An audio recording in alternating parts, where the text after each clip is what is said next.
Hi everyone, especially all you Singaporeans. If you haven't heard of the term gerrymandering, you must be living in a huge rock. With GE 2025 around the corner, this is a term that has been much floated around the social media and a subject that has been much discussed and debated about. Now, is gerrymandering existence in Singapore? In the first place, what does gerrymandering mean? So it means political manipulation of the electoral boundaries to favor a certain political party, and obviously it will be the ruling party. Now, is gerrymandering present in Singapore? The government has said that it does not engage in gerrymandering, and that the EBRC, the committee that decides on the electoral boundaries, they are made up of professionals, they're senior public servants, they're independent, they're apolitical, and they're professional in the work that they do, primarily to maintain, I think, the voters to MP ratio. Well, except that there are three problems. Number one, if you look at the report, and I'm sure you've seen all the shapes and sizes, okay, you have like single constituencies surrounded by GRC. That's kind of like a very weird phenomenon. And then you have shapes like this, and that is actually looking like the salamander. That was how the term gerrymandering came about. So this phenomenon quite sus, in my opinion, and I think that's the basis of a lot of criticisms. Now, problem number two, at the end of the day, the EBRCs, they are independent and professionals and so on, but they do report to political masters. In particular, they report to the Prime Minister.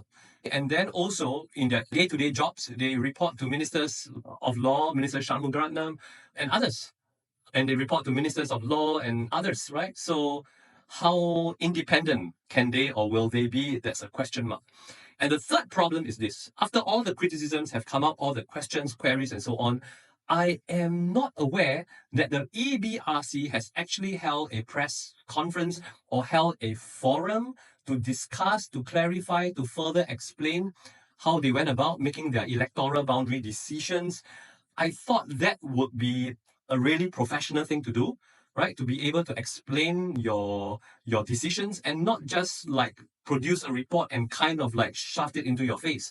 Okay, so I think that's also, to me, not a right move by the government. Where do we go from here? Because at the end of the day, it will be very dangerous if we are seen to have a rather unfair political system. We want the political contestation to be a fair game. And if there's any unfairness, it can actually backfire. And so how do we go from here? How do we improve things from here? Many have said that the EBRC should be an independent committee. Many have said that the EBRC should be an independent committee. But in reality, there's no such thing as complete independence. And in a tiny country like Singapore, I mean, the EBRC, they have to be appointed by someone, right? And so in a tiny country like Singapore, someone is in charge of their appointments. And I think directly or indirectly, they're still going to be beholden to the powers that be.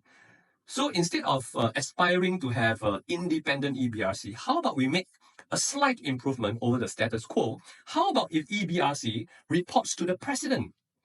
After all, the president is an institution that is politically neutral. It is a president for all Singaporeans. The president is not affiliated to any political party. So why not EBRC report to president instead of EBRC reporting to the Prime Minister? So that is my suggestion. I will appreciate if you can comment, share your thoughts about this suggestion. After all, President Arman, the current president, has also emphasized very often his independence of mind. So I thought that would have been a very appropriate change, that could have been done, right? Even way before this GE 2025 elections. Anyway, so as I said earlier, this is just part one of gerrymandering for public consumption, where I just openly share my opinions, my thoughts, my suggestions. And part two will be for A-levelers. So if you are a JC student, you will find part two very useful for your general paper as well. So stay tuned. See ya.